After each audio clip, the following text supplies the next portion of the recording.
Good evening.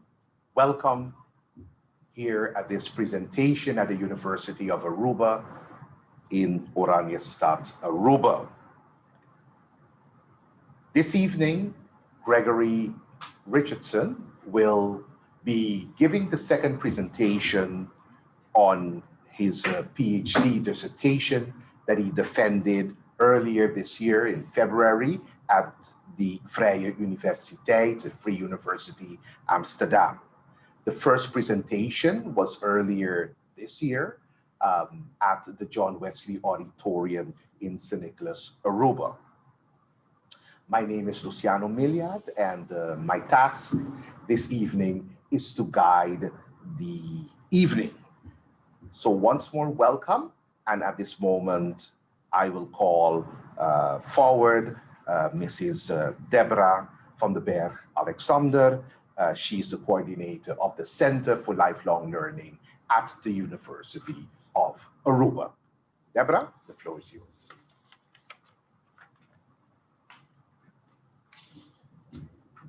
Good evening, dear Gregory, invited guests here present in the room, and all those of you who are Zooming in with us. It is with great pleasure that I stand here before you in my role as a coordinator for the Center for Lifelong Learning here at the University of Aruba. And I normally just say this I prepare my speech from spur of the moment, but I had to really put thought into it because it concerns someone who's very near and dear to me. Gregory, you are no stranger to me. I remember you from those days, Baupalo at Colegio Urbano, where we used to have some very interesting conversations about life, our love for our island, the culture, and what we wish for our future. These conversations, I'm happy to say, have continued here at the university in the function of a colleague. And as a PhD student, you were very much interested in your own development as a true lifelong learner, I would consider, and how this role can be of added value to the Aruban community. You sought out to engage in critical debates. I remember those conversations with Luciano, Dimitri, Charis, and Charmaine Papers, where you took us on this journey into the world of Calypso music, of the island and the region. My theoretical perspective and understanding of our local sweet breakaway has been amplified thanks to you. All of this, again, serves for the reason or the existence of the University of Aruba, and especially that of the Center for Lifelong Learning, which is all about enabling growth within our community. Today's date was chosen for a specific reason to give this presentation. It is meant to enable growth in our understanding of the season we are about to enter, or maybe not with the new COVID. The 11th of the 11th month marks the beginning of our carnival season with its Calypso music. But we're not sure yet how 2021 will look. So let's put it on today. Let's focus on today. Nevertheless, tonight's presentation is one Aruba can be proud of. It is one where our future and music, our past, future, and current situation meet together.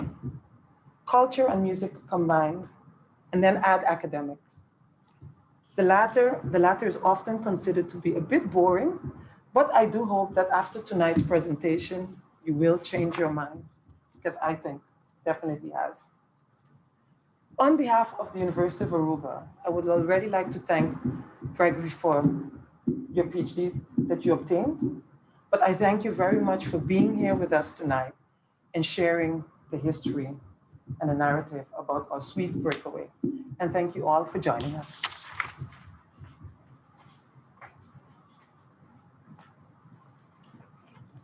Thank you so much, Deborah, for those very inspiring words.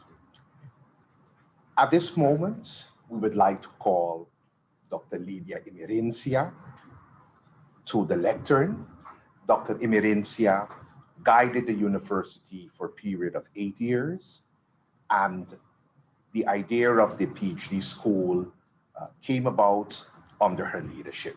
Lydia, the floor is yours.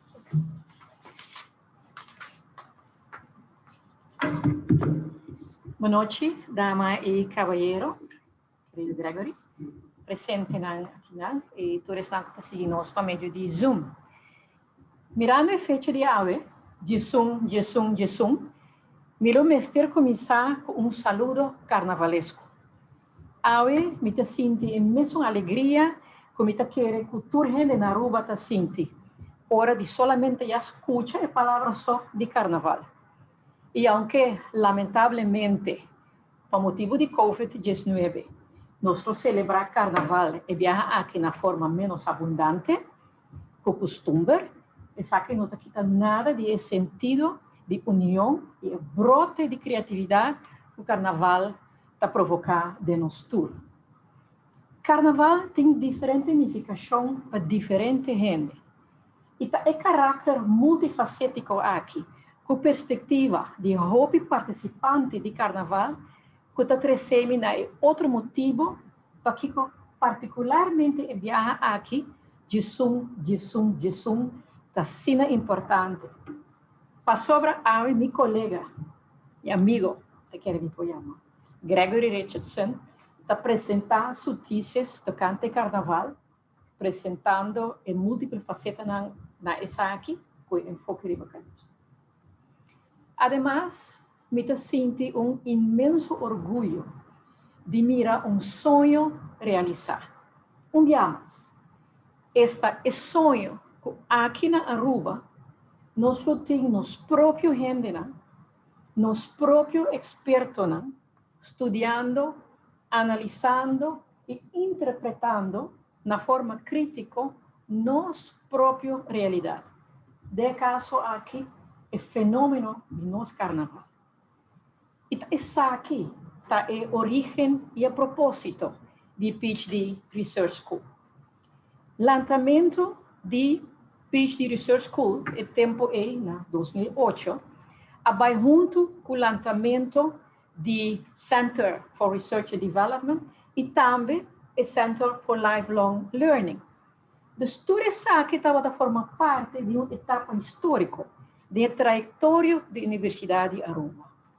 Uma etapa que a mim se chama tomamento de consciência, profundo para o que trata nossa missão como universidade.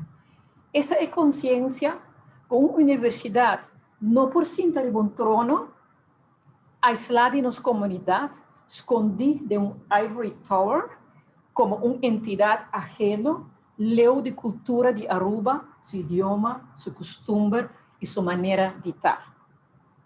Ao contrário, a Universidade de Aruba está realmente de Aruba, para Aruba, na Aruba e para meio de Aruba.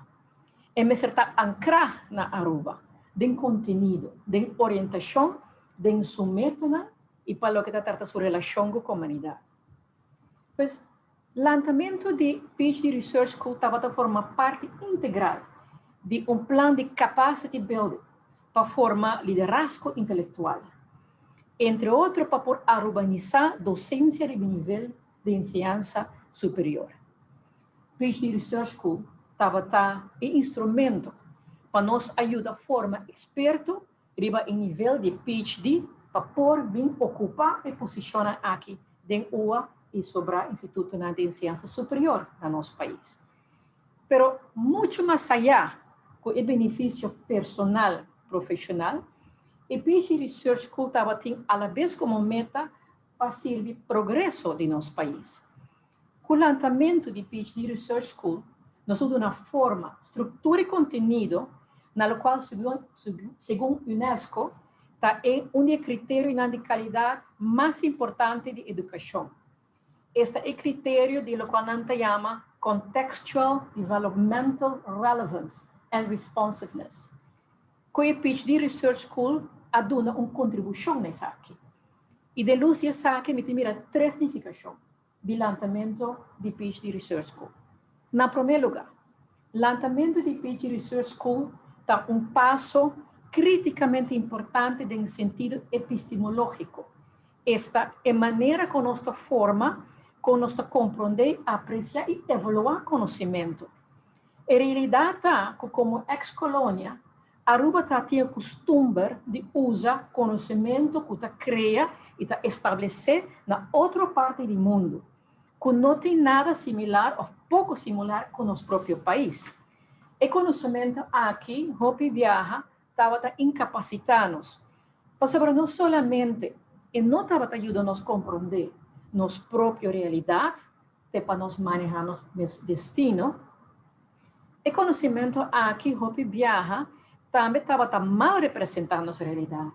Assim que nós estávamos mirando os mesmos desde uma perspectiva de mente colonizada, uma perspectiva de deficiência, uma perspectiva de dependência.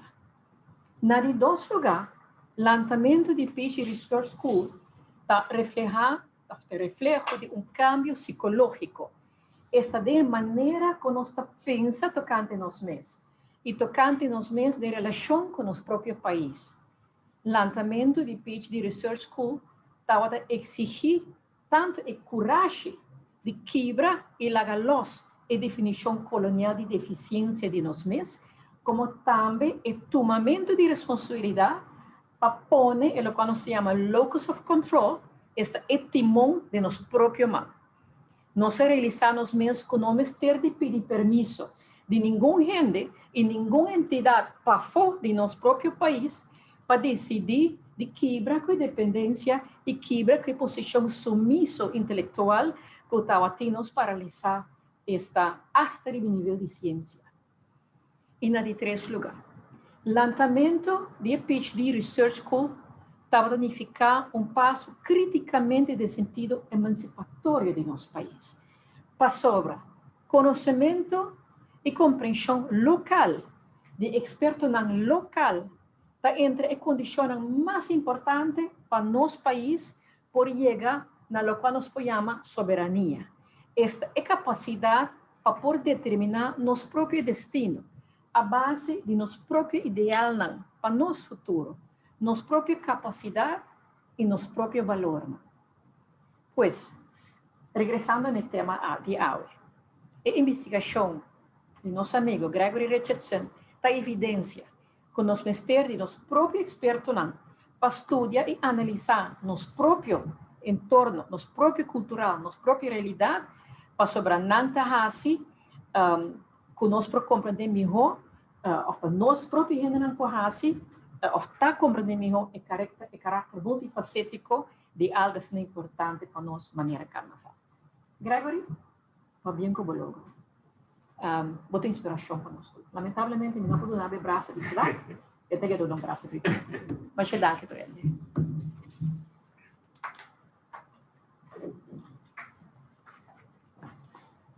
Thank you, Lydia, for sharing with us once more the vision when the PhD school was founded and the importance of having experts, homegrown, and who can share their knowledge and guide yet another generation of experts. Dr. Gregory Richardson. Yes, okay. I have to take off my glasses nowadays. Yes. All right. At this moment, I would like to call the former coordinator of the PhD School of Aruba, Dr. Glenn Sankatsin, who will speak some words with regards to the school. Glenn?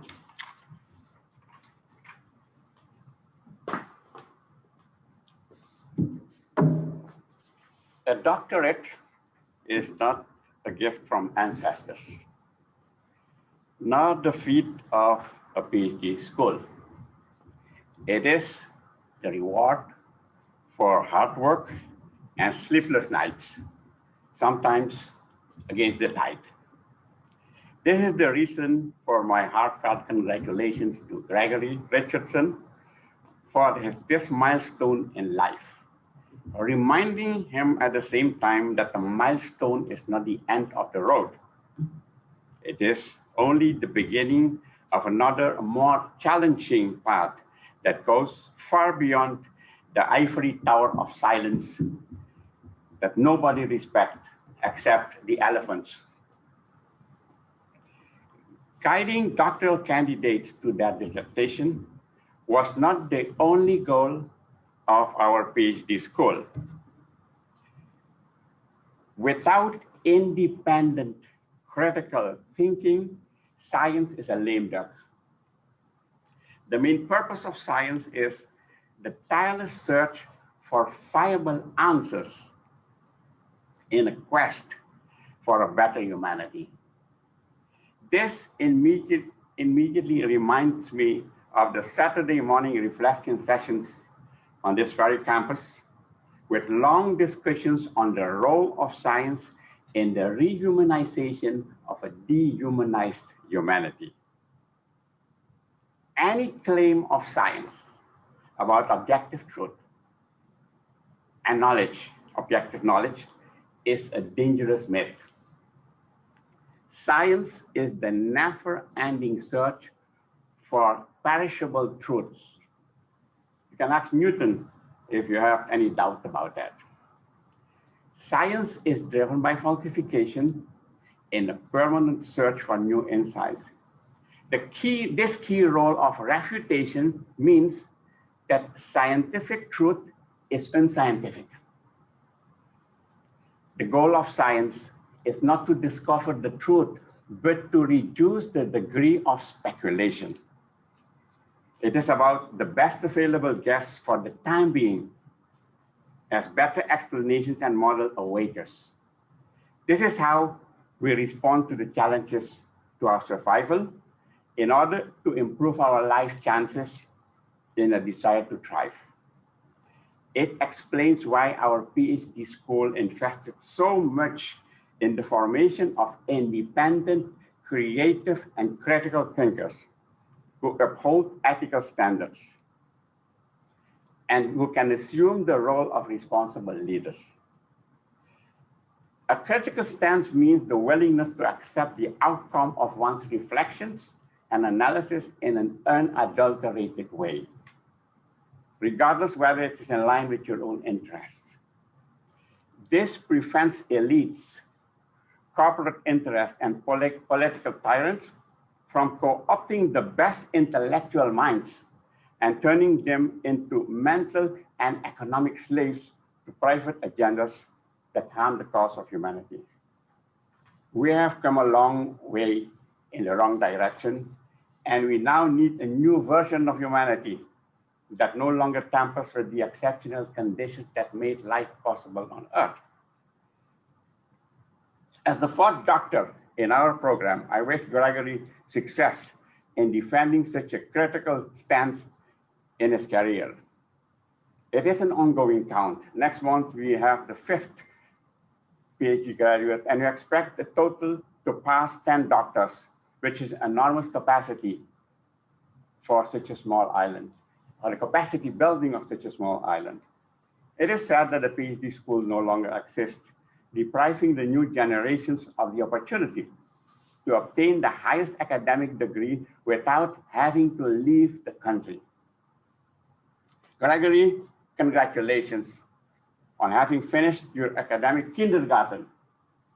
Now you can walk on your own feet to contribute to your own way, in your own way, to a better understanding of our reality. I wish you much success in a great intellectual enterprise. Let us hope that our paths will cross in the hectic journey to rescue the future of humanity.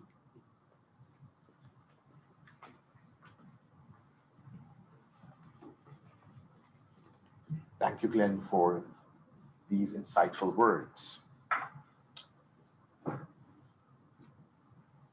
Dr. Gregory Richardson is a cultural anthropologist who currently works at the Instituto Pedagógico Arubano.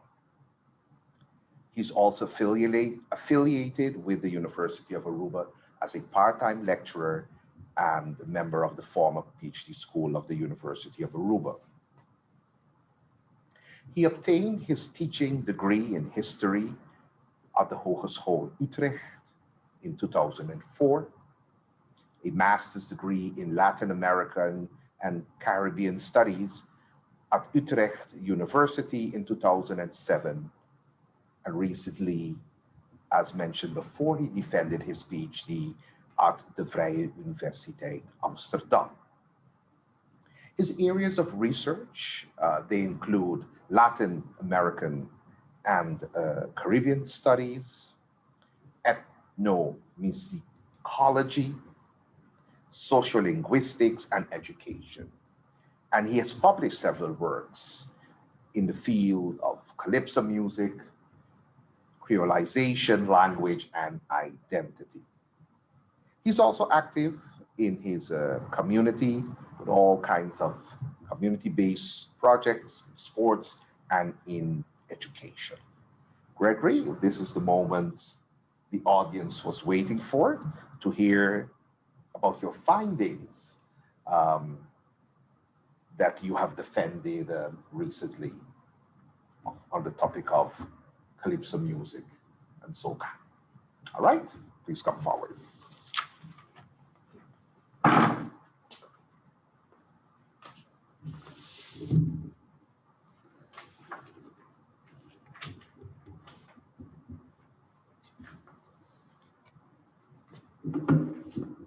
Okay, good evening, everyone who is online and everyone here present. Thank you for such wonderful words. Words cannot express how thankful I am and how honored I am for those beautiful words and those words for at least sharing with me. This evening, I'm going to be presenting my dissertation, the findings of my dissertation. And the way I'm going to do that is I cannot explain everything, but I'm going to try to focus on the procedure of the PhD process, followed by the research process, explaining some of the major concepts. And after that, when we finish, we'll have an opportunity for Q&A. And then after that, we can finalize. So Sweet Breakaway, an ethnographic study of Aruban Calypso music and the narratives of the Monaco Island. Music is the language.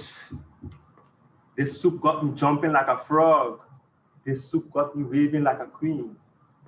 Give me room to pass and let me play me mass.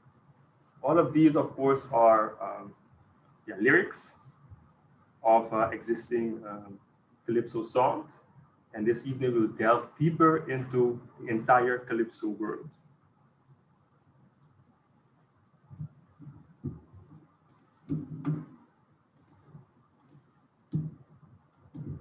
So the background of the PhD process, as already has been explained a bit. The PhD School of the University of Aruba started in 2008. I joined that group together with many other members, and that's why I also want to thank them for their support all throughout the years and encourage them also, for those who haven't finished as yet, that extra push, we can get to the finish line. And when I started, of course, in the PhD school, connected then to the Vrije Universiteit van Amsterdam as a buitenpromovendus under the leadership of Professor Matthijs van der Poort. And I also did my PhD as a part-time researcher, meaning that I worked full-time. And next to that, I was doing research in the late hours and in the vacations and so forth. This is some of the pictures of the ceremony. On my screen to the left, you see the entrance into the aula at the Vrije Universiteit in Amsterdam, headed by the beadle. Followed by the Rector Magnificus, and the party of professors, doctors, doctoral candidates, and the paronyms. You see that on the right side as well. Here I'm presenting, having my Lekenpraatje, which is a presentation of 10 minutes prior to the defense. To my right and left, I have the paronyms. Of course, yours truly, the university's own Meester Luciano Melia. And on the other side, the director of the IPA, Dr. Marilyn Richardson. And they were both my companions, the parents. They were there to support me during the process, and they did a tremendous job. Followed by the evaluation committee and the public defense. And here we can see actually the defense committee. The defense committee was a combination of esteemed professors and experts in our region, doing research on our culture in the Caribbean region and Latin America, including Professor Dr. Alex Mastripian, Professor Dr. Stengs, Professor Dr. Wayne Modest, and I believe we have her also present as one of the members, Dr. Rosemary Allen from Curaçao, from our sister island Curaçao, from the University of Curaçao. We also had Professor Dr. Francois Guadeloupe of the University of Amsterdam, formerly the president of the University of Saint Martin, and also now affiliated with KITLV and University of Leiden, and our very own Dr. Charissa Granger, who is at the Erasmus University in Rotterdam. And the latter two, Professor Guadeloupe and Dr. Charissa Granger, are our UDTERA as well. They're both Arubans. And of course, Rosemary Allen from our sister island. And this is the Laudatio, where the Professor Matthijs is sharing some nice words, some kind words in my direction after I defended successfully. Of course, I must mention also Professor Seys Hamelink, who's also my co-promoter and also the head of the PhD school of the University of Aruba for many, many years. And he was also part of the team. And we are very thankful for him as well. So if we focus on the research, Sweet Breakaway, what is that? I'll start off with reading a short piece of my introduction. It was 4 a.m. in the Lago Web. The big band was approaching. Roadmarch-Calypso music was blazing. There was a chilly breeze. As the band came nearer, there was excitement everywhere. People were jumping and waving. Men had nightgowns on. Others were dancing with a toilet bowl cover on their head. There was a man with dreadlocks beating an old brake drum from a cart with a piece of iron. It was a total frenzy. It sounded like tickily tickily tickily tanka tang, tickily tickily tickily tanka tang. I calculated about 200 to 300 persons in the mob in front of me. Some were in a drunken state from alcohol, while others were intoxicated by the music. As I stepped into the jam session, an enormous heat covered my body. I saw sweat-drenched bodies on one side, while others were drinking rum and whiskey from a thermos that the scouts used. Some men were grinding on the buttocks of some women, and some were dancing by themselves, twisting their bodies in all types of states. Juancito, the flamboyant gay guy from Chocolate City, was front and center of the mob, performing his ballet-like theatrics.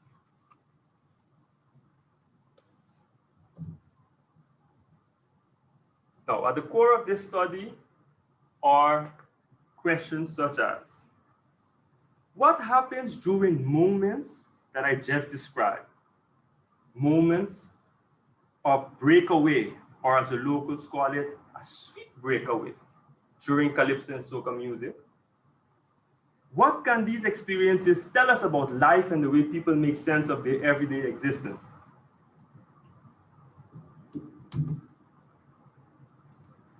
Can these experiences tell us something about the way people deal with dominant discourses?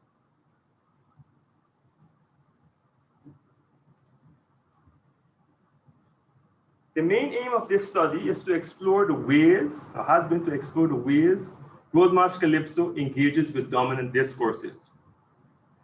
Other aims include the expansion of the scope and depth of Calypso music studies in the Caribbean, to expand the scope and depth of Dutch Caribbean anthropology, to shed light on different ways of engaging the political, to engage with the notion of pluralization in different ways, to present an ethnography qua language and writing style in ways that is more reflective of the way Arubans give meaning to their lives.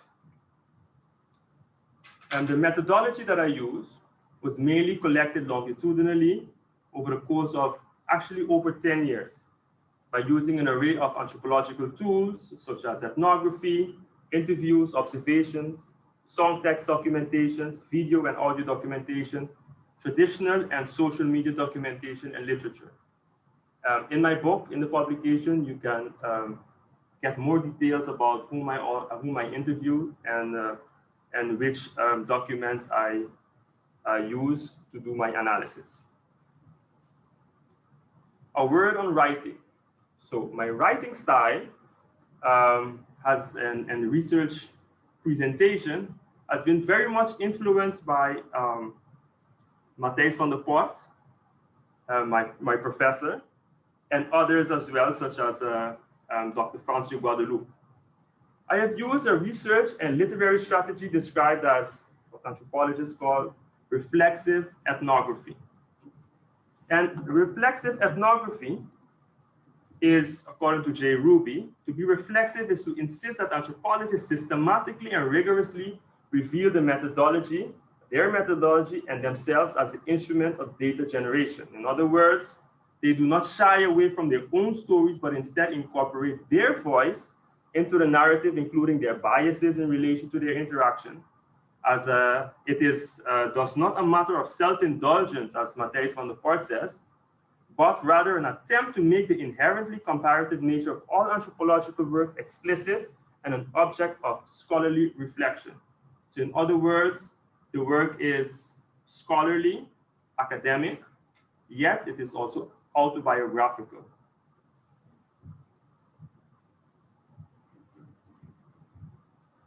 At the center of this study is Calypso music, mainly Critical-Calypso versus Roadmarch-Calypso. And of course you might wonder, okay, those are controversial terms, indeed. Roadmarch-Calypso, more commonly known as Soca throughout the rest of the Anglophone Caribbean, is often described in Aruba as a faster and happier version of Calypso music genre, whose lyrics are mostly associated with partying and dancing. This according to Razak and others. Roadmarch-Calypso is often juxtaposed to Música de Calypso or Critical-Calypso, which is described as a slower version of the Calypso music genre with a particular focus on social and political commentary. In the Anglophone Caribbean, Critical-Calypso is simply known as Calypso, or in some cases, Skyso. Furthermore, at the center of this study is the Calypso Controversy. The Calypso Controversy. And when we look at the Calypso Controversy, Critical-Calypso versus Roadmarch-Calypso, we see that even though Roadmarch-Calypso is very popular throughout the Caribbean, throughout the world, on Aruba, it is often perceived by some of the older Calypso aficionados as not having the same depth, rigor, musically as Critical-Calypso. This particular style of Calypso was perceived in some circles to be what some social theorists would call popular music, pop music, identified in some discourses as low culture. The music of social critique in society and of academic value, however, on the other side, has been designated to the more traditional, as they would say, old school or classic form of Critical-Calypso, where Caribbean academics such as Keith Warner, Gordon Roller, Frank Manning, Hollis Liverpool, amongst others, often conceptualize Critical-Calypso music as one of the media used by working class folk to criticize and resist unjust practices of the dominant classes in society, especially in the areas of politics, economics, academia, religion, and culture. So as you can see, Roadmarch-Calypso, Soca, the party version, no, according to the critics, no depth, very popular, and Critical-Calypso, okay, the voice of the people, the voice of the poor man, the voice of the black man, intellectually has more depth, yet not respected in all areas. Now, if you really look at the critique of Soca in the academic literature, goes even further. Gilbert talks about, and she mentions, since the 1990s, the commercial value of Soca has been widely recognized, so Soca in this case, Roadmarch-Calypso, Soca's sociocultural and musical accomplishments, however, remain contentious and contested. Soca's so-called light lyrics and its emphasis on sexualized bodies and pleasures, associated in particular with the 1990s onward, jump and wave, jump up and wave, go to the left, go to the right, have contributed to its dismissal by many. Judged against Calypso's socio-political commentaries, Soca has been criticized by numerous journalists, academics, Calypsonians, politicians, and listeners for not engaging the political. That is at the foundation of this study. Exhibit A of the Critical-Calypso, Roadmarch-Calypso dichotomy. To your left on the screen in yellow is a Calypso, Critical-Calypso, traditional Calypso by Calypsonian from Trinidad, the Mighty Duke. And this is how a traditional Calypso would sound like, engaging the political.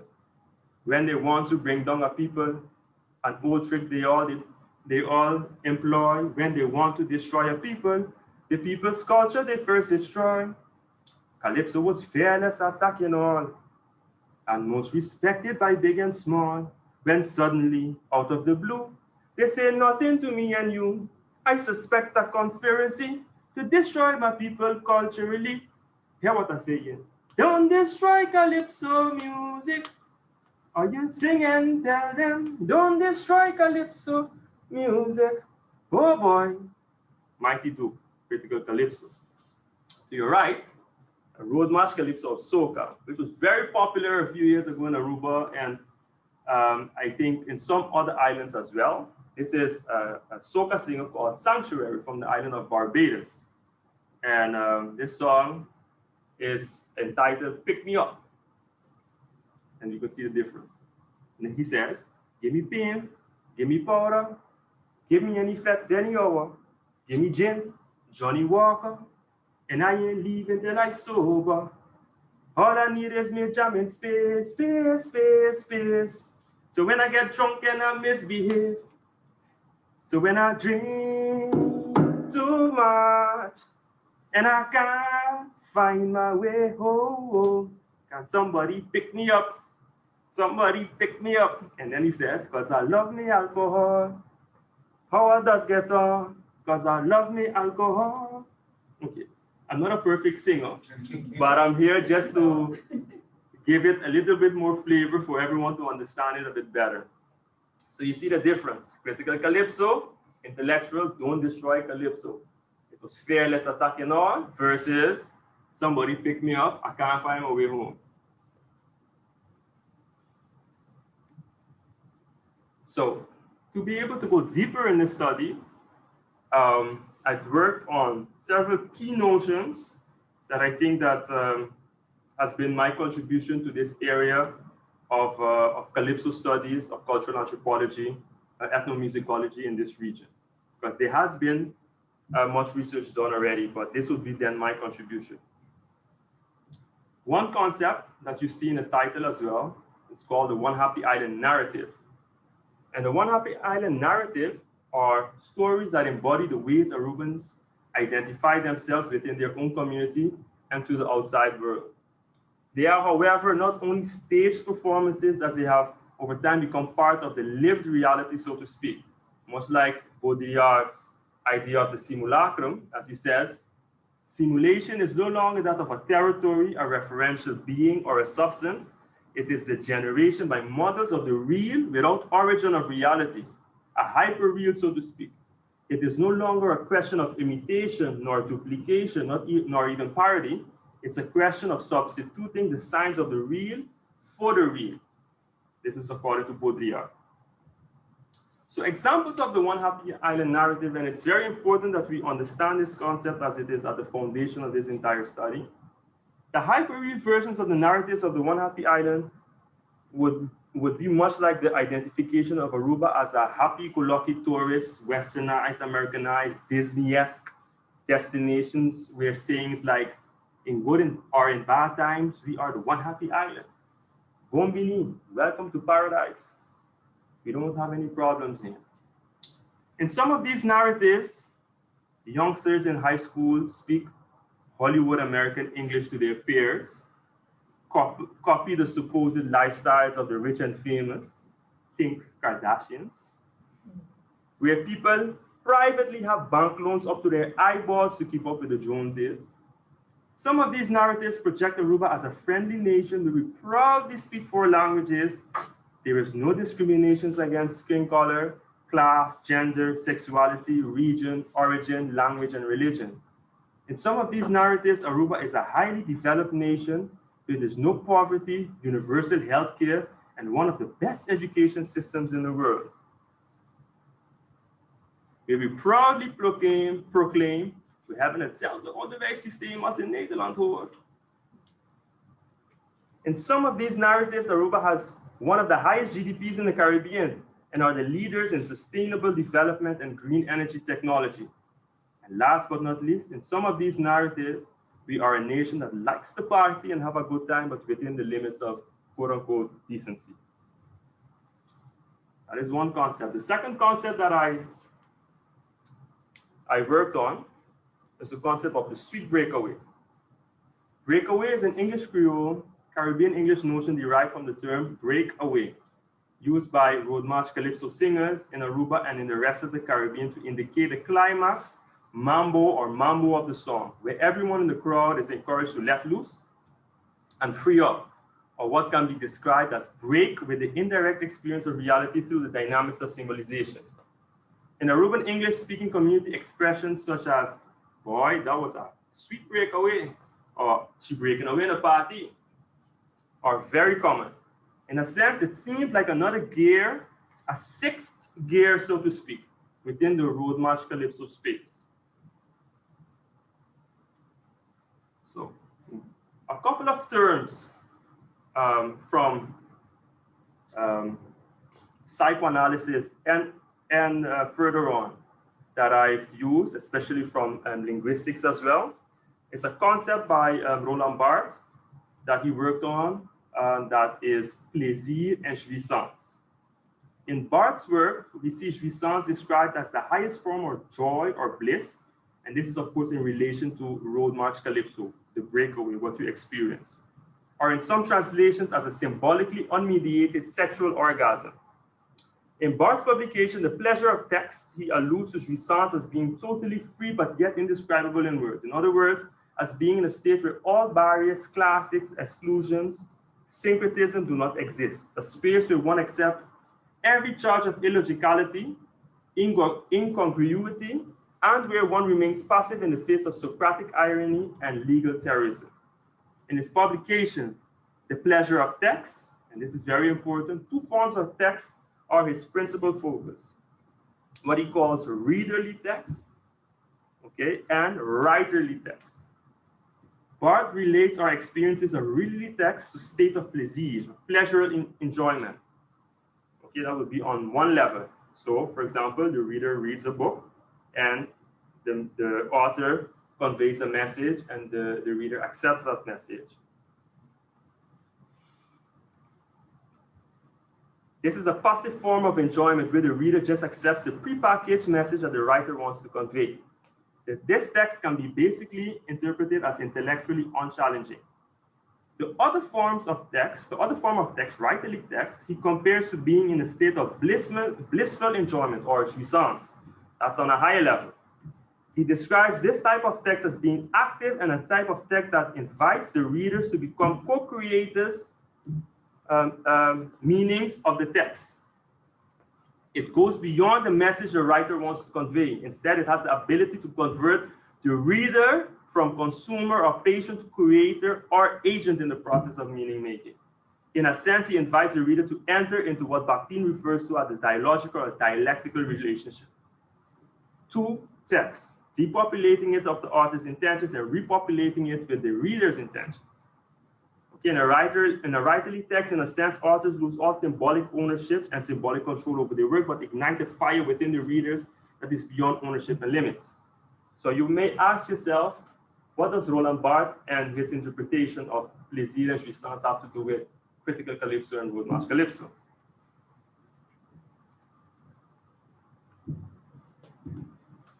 This is how I made the link. The family resemblances perhaps lie of both of them lie in the observation that critical calypso, for the most part, is very text-oriented, so to speak. Critical calypsonians have traditionally taken on the role of spokesperson for society and defender of the marginalized. The spoken word, in other words, the calypso comes from such a long tradition where it's common for critique to be uttered for example, the elites in society. One could argue that the audience eventually becomes desensitized to what is being presented by the calypsonian. Perhaps critical calypsonian's role is scripted to the point there's barely an element of surprise anymore. So critical calypso linked to readerly text. Roadmarch-Calypso, on the other hand, arguably produces a blissful experience, which upon initial observation is more like our experience of what Barthes calls writerly text, as it breaks away from the text itself and instead uses the body through dance and music as a possible means of ecstatic experience and enjoyment.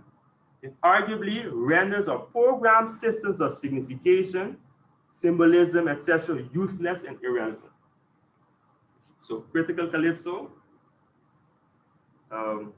Plaisir, Roadmarch-Calypso, and the Breakaway, Jouissance. Okay, noteworthy discoveries along the way, some of the results. Now, as I entered the Calypso world for more than 10 years, it's been very interesting. I discovered a few findings that are worthy this evening, are worth sharing this evening.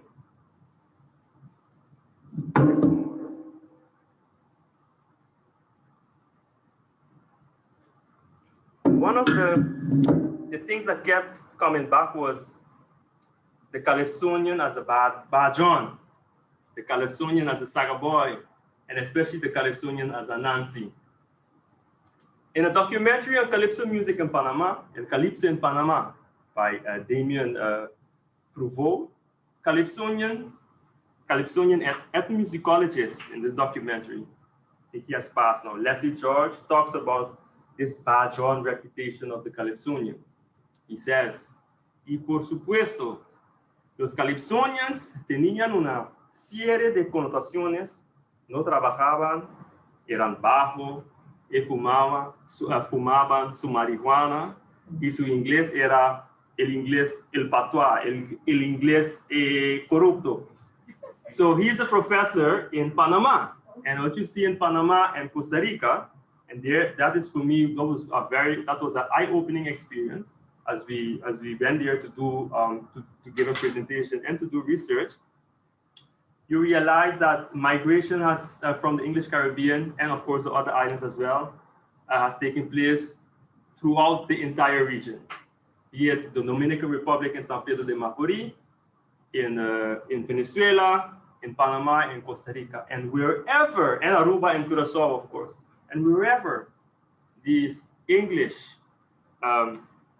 speaking Caribbean immigrants went, they brought their culture with them.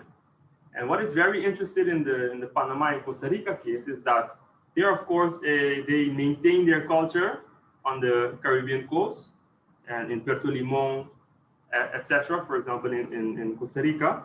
But you see many similarities with the Aruban situation, as they are a minority in a minority English-speaking community in a majority Spanish-speaking community.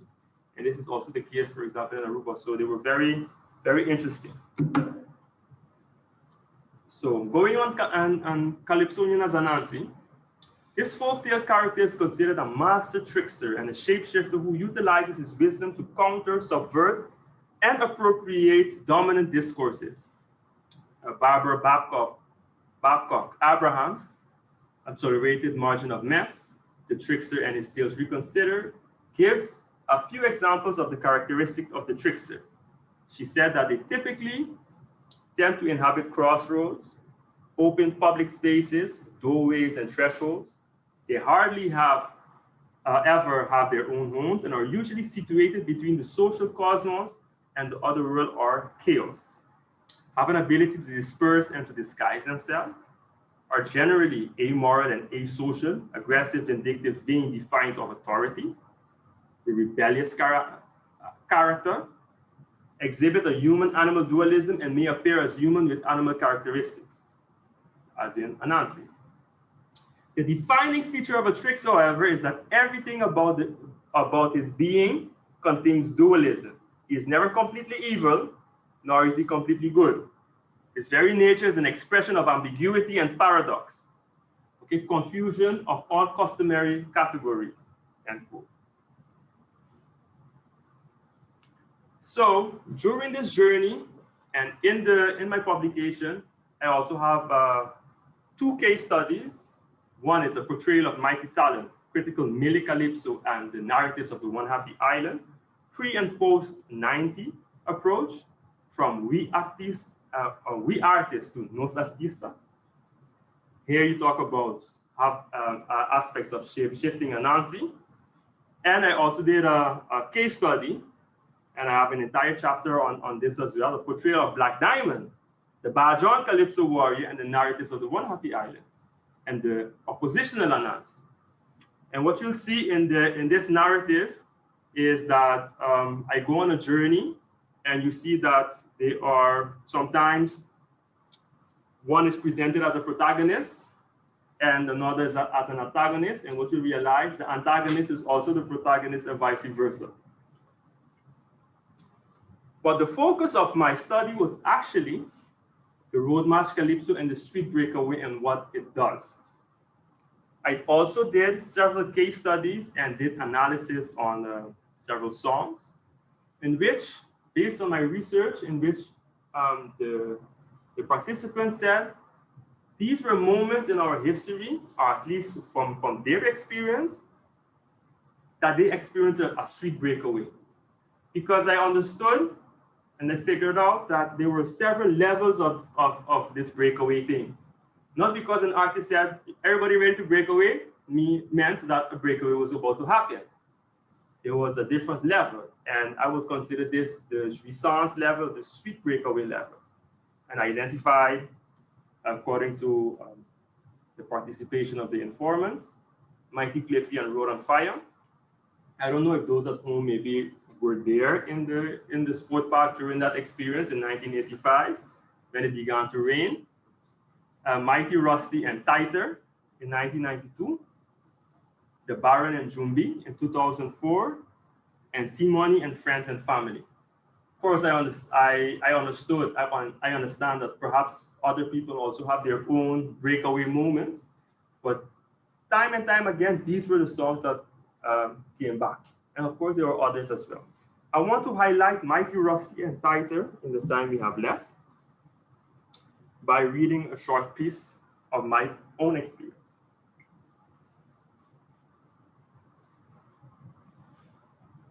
Back in Carnival again.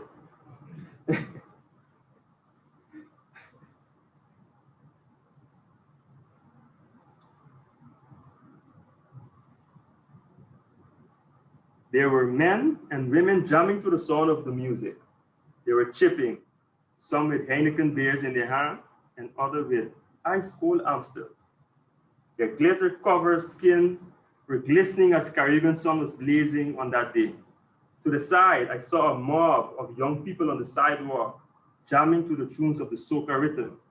Wherever they went, wherever Eclipse went, the mob of youngsters followed. They were held back by the red and white candy-striped barricades that are supposed to keep the public separated from the revelers. My friend and I decided to walk next to them. As we continued along the route, the mob of people behind the barricade grew, dispersing everything that stood in its way. The cops were called in to keep the mob behind the barricade. As the parade turned its final corner onto what is known to locals as the last lap, the mob became so big that they burst through the barricade and joined the revelers in celebration. The cops couldn't hold us back. By this time, I was part of the jam session. Mind you, I was 14. We were piled on top of each other like sardines in a tin. The heat was intense. There were bodies all over and people were swinging their hands all over the place.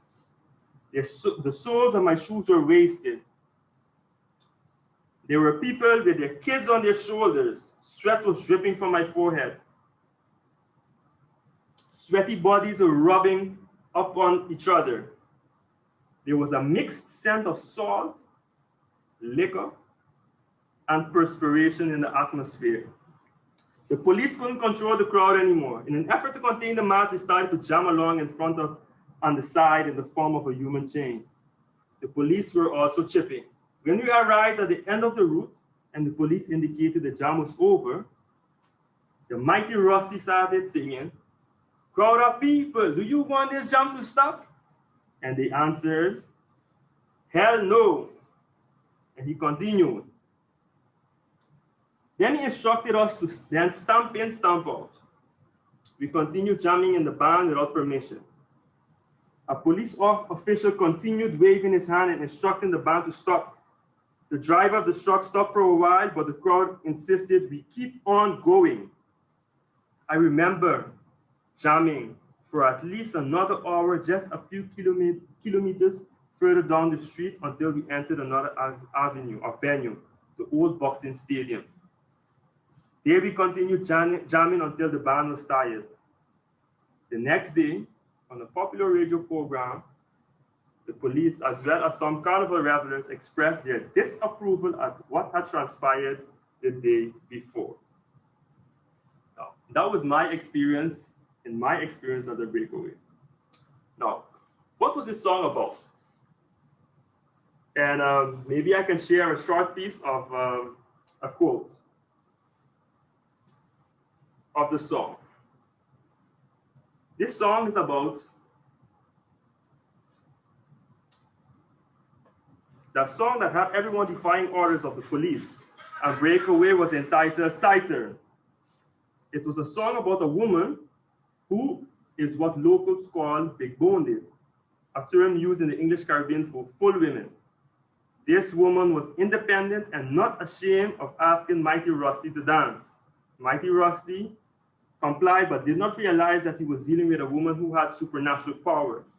She cast a spell on him and put him under a trance.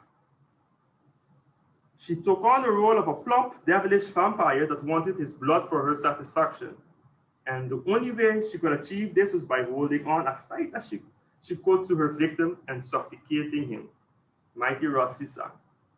A woman with plenty of flesh from she neighbor invite a man like me to a dance. And I so crazy and honey to party.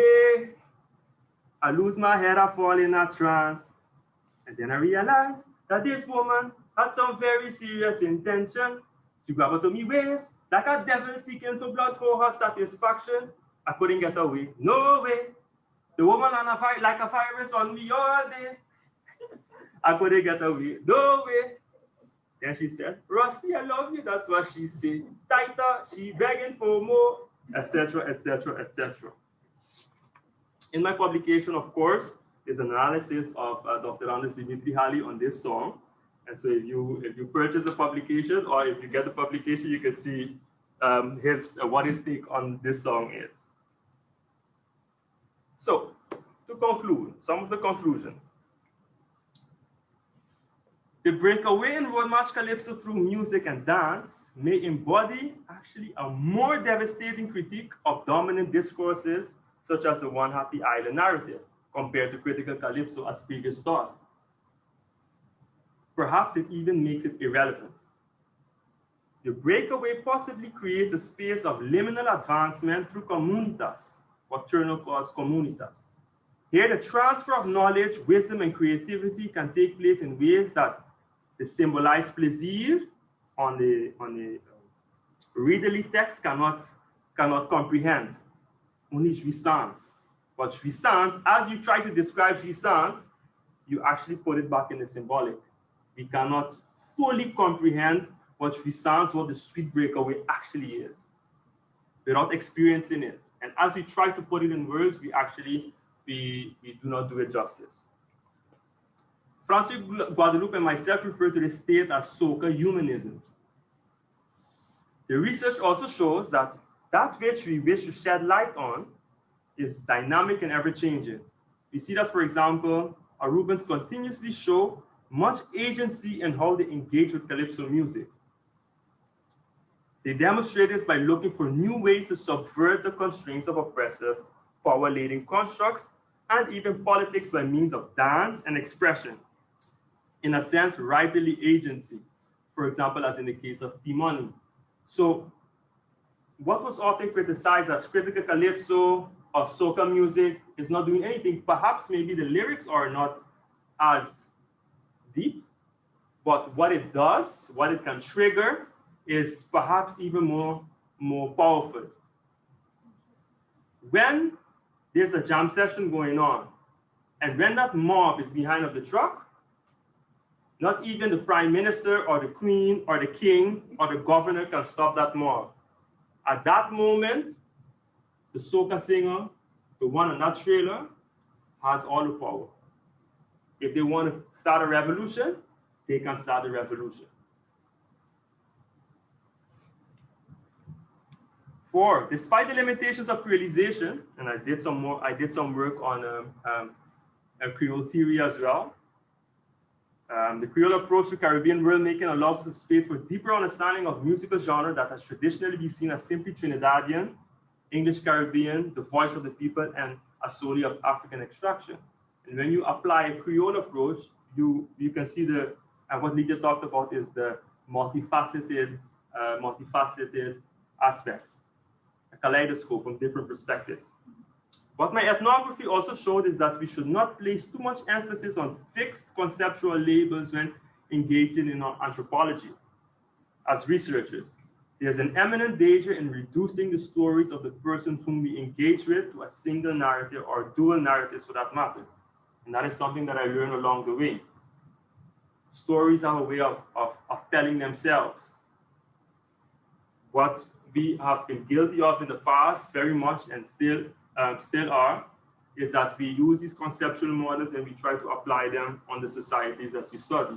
While the aim of this research is curiosity, is actually also letting folks express themselves or describing how people make sense of their lives without us as researchers having to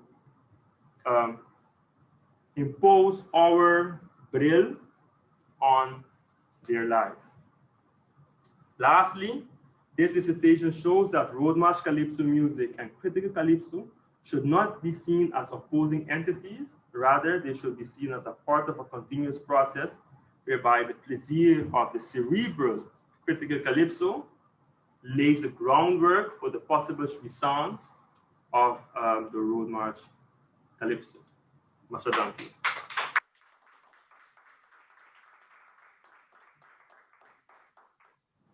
Yes, I think we've arrived at the moment where we can engage with our audience. We have a few, I don't know, I think about 10 minutes on the program. A Master of Ceremony? 15, okay. So, and as I understood that the questions will be sent in via text, and I'll do my best to answer them as best as possible.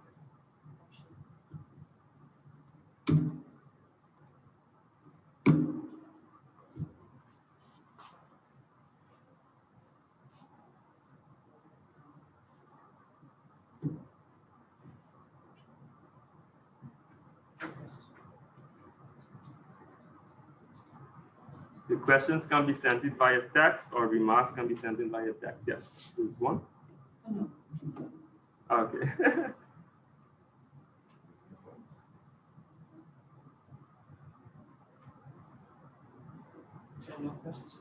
Okay, you're making it easy for me if there's no question. Okay, Thais sent something. Okay, Thais asks, I think you have the tools. I think you have the tools to compose and sing the next Calypso. Who knows? I think that's on my bucket list, but later down the line.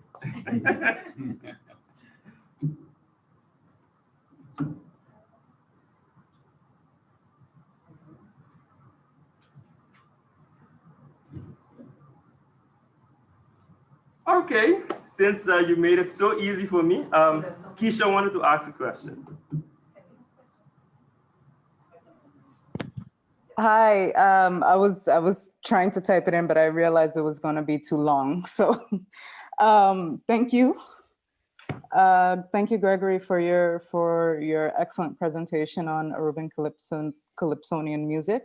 And I wanted to ask a question in terms of the narrative of the breakaway and its relation to identity to the Aruban people, and how that can be seen in sort of a globalized sense in terms of Calypso music at large, as we start to see, especially the Soca artists on the island become more global, or try to get out to become more global, such as Galloway, for example, who is becoming sort of a bigger star outside of Aruba. So I wanted to know, in terms of how does Aruban Calypso music sort of relate to that identity and try to stay, or what do you see as Aruban Calypso music maintaining that Aruban identity as they start to try to become more global, the artists start to become more global? Thank you, Keisha, for that question. There's definitely a discussion going on, and has always been, and you'll get that in all spaces. There's a pull, of course, to the whole, even the terminology that we use. For example, the terminology, I specifically use the word road march to make a specific point regarding the ways that traditionally we have interpreted, of the labels that we have given to these terms. But in fact, there's always a discussion going on between different factions in society, of those who want to maintain the old, and those who want to actually progress and cross borders and make it big internationally. There's a lot of politics also going, and that goes into the concepts that are used, meaning that the concepts, there's a deliberate reason why the word soca is used by particular artists. And because it has a link to the founders, or the links, let's say, to the ones who brought the music here, and that claim of identity it's ours, and we should have the right we should have a say in how we're gonna shape it. But it's also the faction, of course, of let's say the population in which the music has been brought into. And of course, you have that pull, because perhaps the music is seen as, from some perspectives, as seasonal, and not as something that is part of a larger identity. So that is some of the discussions that are taking place. You don't only see it in Aruba, you also see it in the other islands as well. You see it versus the older Calypsonians versus the young ones as well, wanting to change it up. But definitely, I think that there's, they are making strides towards the international market. And I think especially with the presence of a radio station like Massive, for example, that has made a huge difference as well. Okay, there was a question by Yolanda. Okay, I think 10 minutes already passed. Okay, so Yolanda Richardson says, looking forward, did you look at Papimiento lyrics and the possible power struggle this may portray? Oh, definitely. In one of the chapters, especially the chapter on like talent, we discuss code switching and shape shifting as well. That is definitely something that I looked at as well.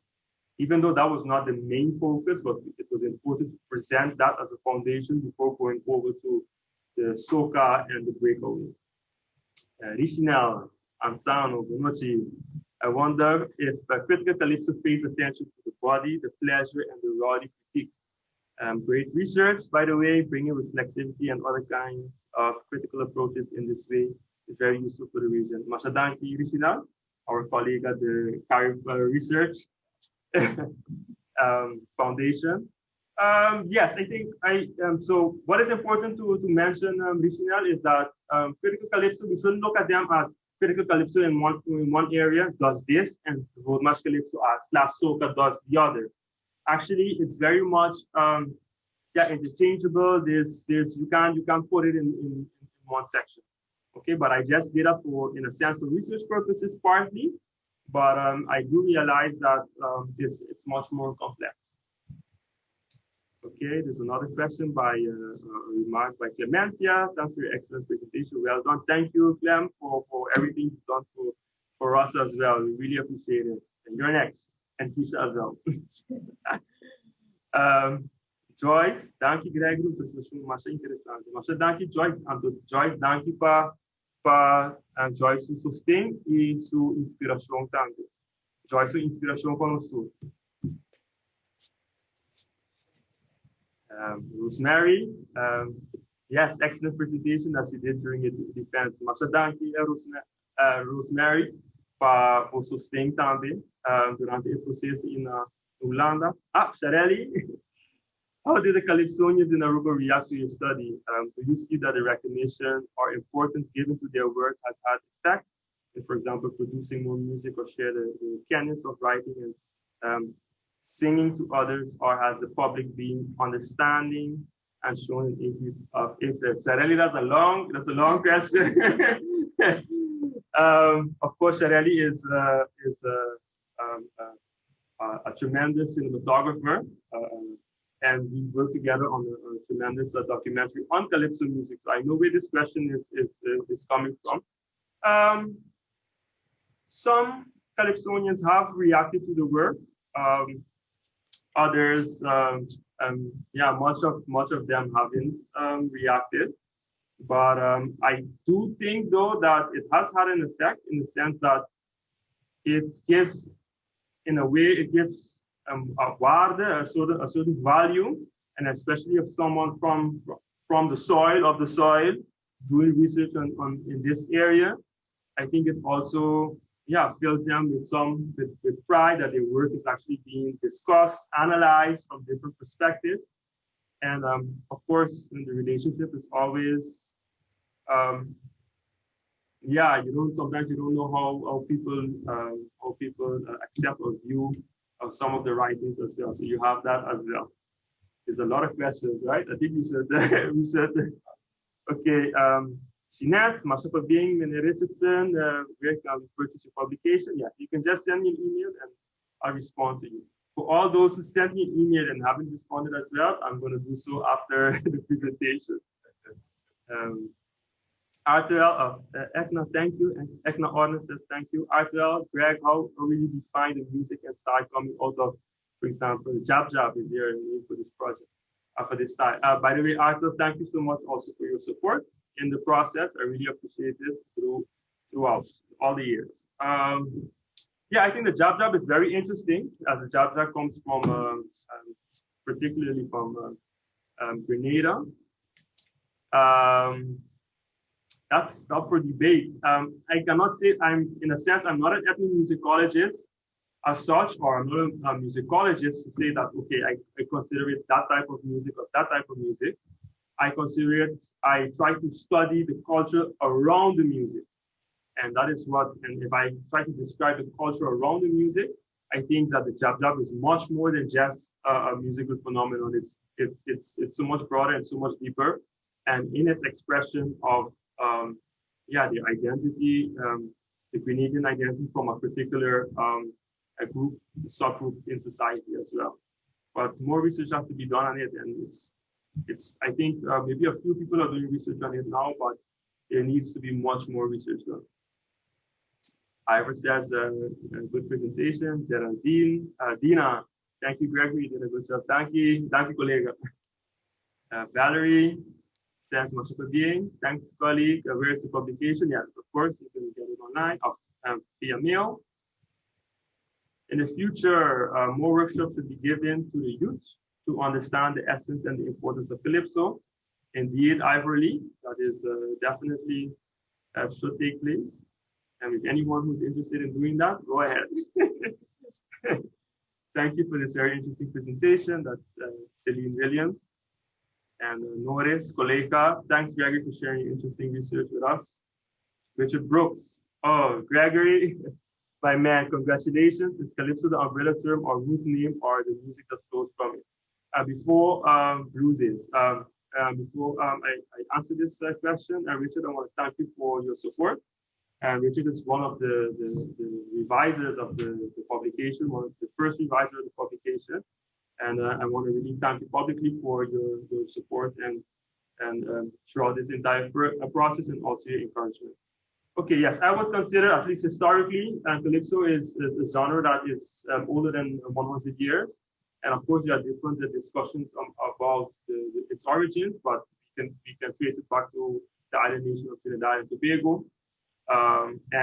Yes, Calypso would be the mother music, as David Rudder would say. It's the mother, and everything comes from the mother, whether it be the Soca and all other genres. And we can even actually say that the mento, rocksteady, reggae, dancehall, and rap music has an origin in Calypso music.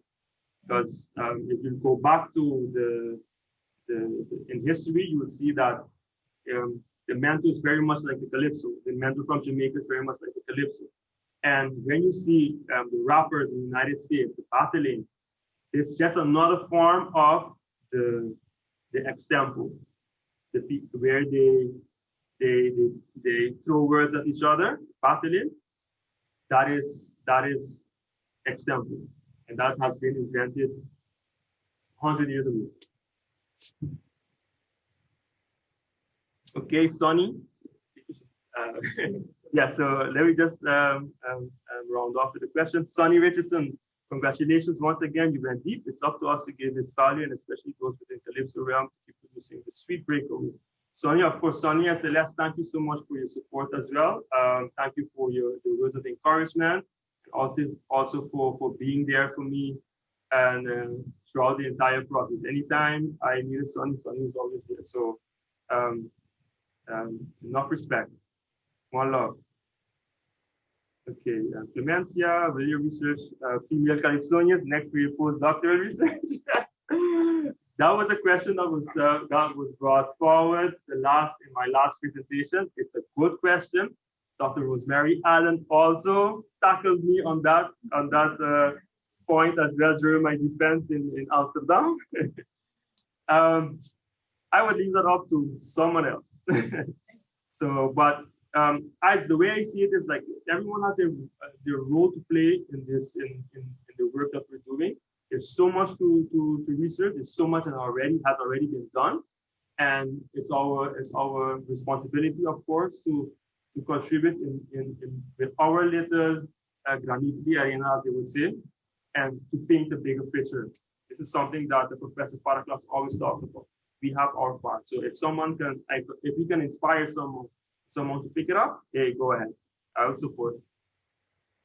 Yolanda says you spoke briefly on the trickster role that Calypsonians take on and the bad boy role. I'm assuming you also found and analyzed political commentary. Can you give a brief elaboration on the trends in this area if you have identified any? Yes, even though it was not my main area, but I definitely did several analyses of several Calypso songs. And of course, you see many of the themes in the social and political commentary, as in if you go back all to Lord Tiger, King Paul, Young Quicksilver, Lord Boxu coming up. You can recognize, even with Young Spitfire, you can recognize the same themes even 30, 40 years after. Talking about the language issue, I've discovered that many years ago. Segregation between St. Nicholas and Town. We've also had discussions about Calypso versus Tumba, as in Calypso rivaling Tumba, Tumba rivaling Calypso.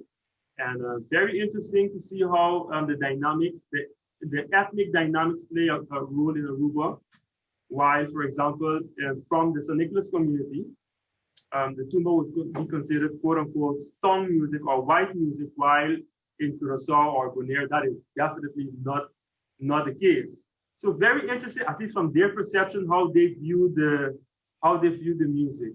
And also, you also had the narratives of describing the neighborhood. You had not only political commentary, but also, I would say, humoristic calypsos. Young Quicksilver describing, for example, his hometown, his barrio, the village, and how it was growing up. So very, very interesting. There's so much interesting work. Even in Young Quicksilver sang a song about our first school, and it's called Aruban Gone Old Mass, describing in detail what was happening during that period. Very, very interesting. There's a lot of hidden gems. Clemencia, can you grace us with an extemporaneous for us COVID-19? Dear Clem, I would have to leave this for another time. Okay.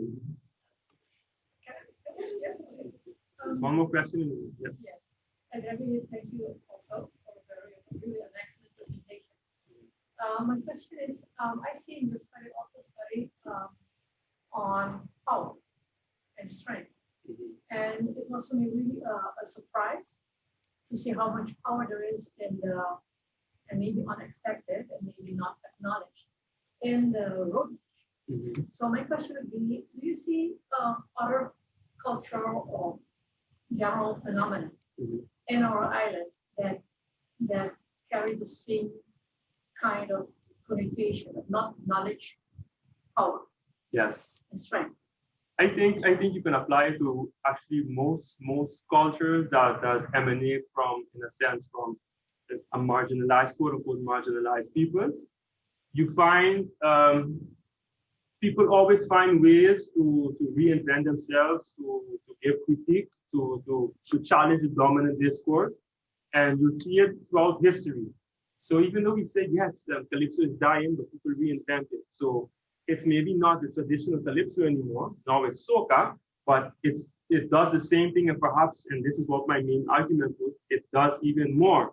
And I would say that, I can't think of any examples now, but I would say that many of the cultures around that emanate from struggle, you see this drang, this willingness, this want to deconstruct that which has encapsulated them. And that is where you see power, you see strength, you see creativity. A good example and a story that was also described partially in the publication, and also in the documentary of Mighty Lords, Kings and Queens by Shareli Manuelson, is the story of Timoni. Timoni's story, we know him as Timoni Tonimingo. And his story is very interesting because, in a sense, so soca music, of course, with support and guidance and emanating from a particular environment, okay, under Black Diamond's leadership. You see, for example, that perhaps a shy person, maybe with little, quote unquote, perspective, is now be able to stand on a stage and command thousands of people and share that message of love, share that message of hope. So he's an embodiment of power, what it does. So I think that is one example. And of course, there are countless other examples. So I don't want to just single out one because many Calypsonians have come both male and female. And of course, the composers and so forth, and the producers. So there's a whole heap, there's a whole lot that you can mention behind the scenes. Okay. Yes, thank you.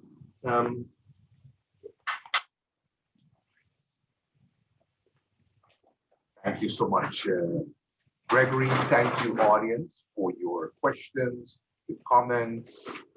Unfortunately, respecting your time, we are not able to deal with all of the other questions and comments that have been rolling in. So before we wrap up the evening, Gregory would like to present a book this evening. He will indicate who the book is for, and so I call him once more to come forward and take the stage.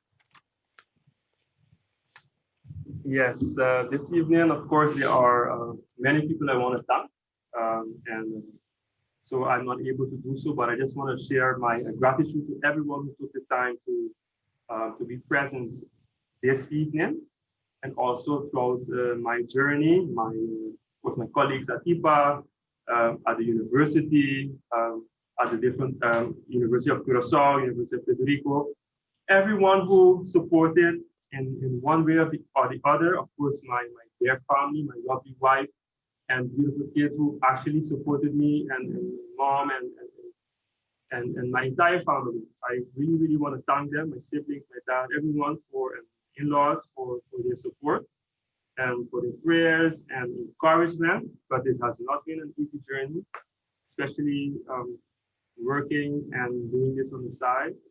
I think my family, of course, they are the real champions in this. And when I started, my oldest son was, I think, 1. He's 13 now. And we had 1 son, now we have 2. The second one is 8. So, and for ever since, they only knew that Papa doing his PhD, and they made fun, and but they made it interesting. So, of course, the PhD School of Aruba as well, and all the colleagues, hey, stay steadfast. Let this be an encouragement, of course, and of course, we have another one coming up soon. So let's go for it. Okay, we started together, and let's finish as well. I also want to thank, I don't know if he's here this evening online, but Dr. Brian Stokes. I mentioned Richard Brooks, but also Brian Stokes, and the young Spitfire, who's at Miami University, who's also helped me with the revising process. He's been a tremendous help in encouraging me. And so there's so much to mention, I'm also seeing Wim Rutgers as well, Professor Wim Rutgers. Thank you so much for your support and encouraging words. This evening, of course, quickly, I want to present a book, several books. And one of them is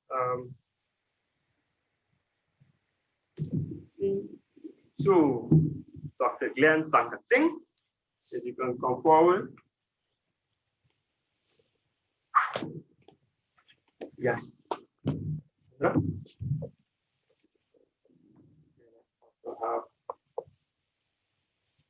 So this is from Kosecha. Okay. Yeah, so this is something that you can, when you have it, you can put it someplace in your house. That you always remember, okay, that's the crazy Calypso guy. And I want to present it to you. Thank you so much. So you can take a picture. Yeah. It was a good journey. It worked out well. Yeah. Thank you. Okay. I also want to call forward Dr. Lydia in Malaysia. Lydia, thank you so much for taking the initiative and the courage and leadership for starting the PhD school. I know it was not easy, but it's nosso fruto. It's nosso fruto, então kita quer para o plano semente, de bom feira com bom intenção, eta produzir em forma formal, tremendo. Mas danke. Okay, one also.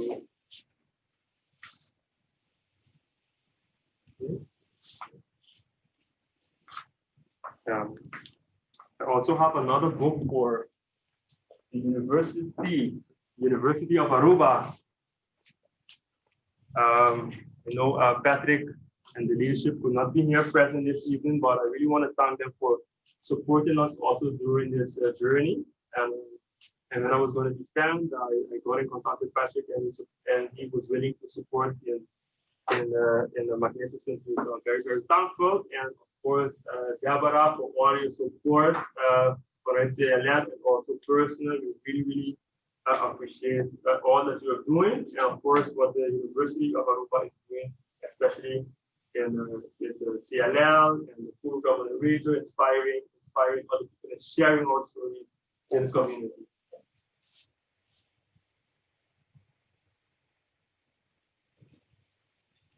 And last but not least, yes, to my brother Dimitri Hali. I think I should share this story with everyone. We started the PhD school together. I met him at the PhD school.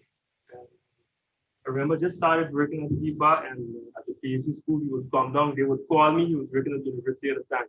With Luciano and Deborah and Charmaine, he would come, Greg, come down. Yeah, we need to have a conversation. And we would have these deep, as Deborah mentioned, these deep conversations. And you can't imagine how he inspired me, he inspired all of us. And I remember initially when we started the PhD school, I had a different topic. Actually, I was going to study something to do with politics and reciprocity.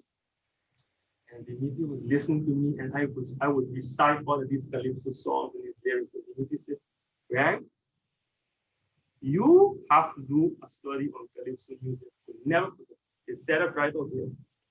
And I said, you know what?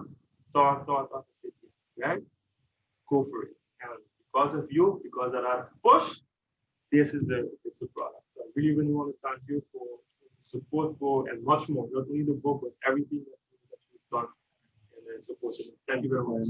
Thank you.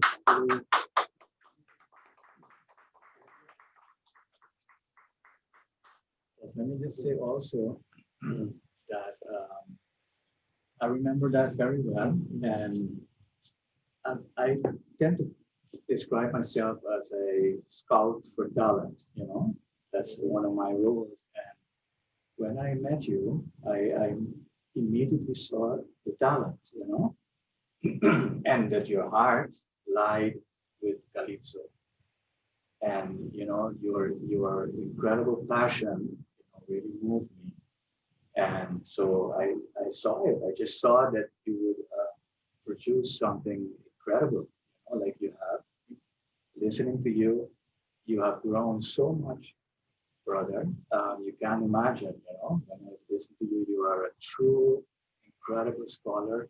We're very, very proud of you because, you know, you from our own soil, you took a topic that is from our own culture, you know, and it means a lot for us to produce something that is, you know, from our own stuff. So, you know, Greg, you're very valuable, very important for us.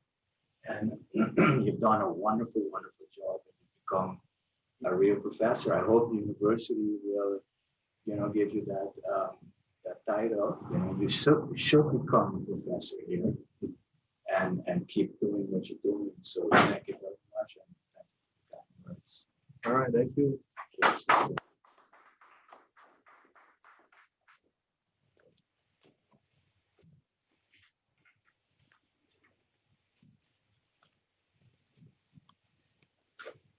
And it's very wonderful to see how we start on a journey and all of those who were there to support us in our journey.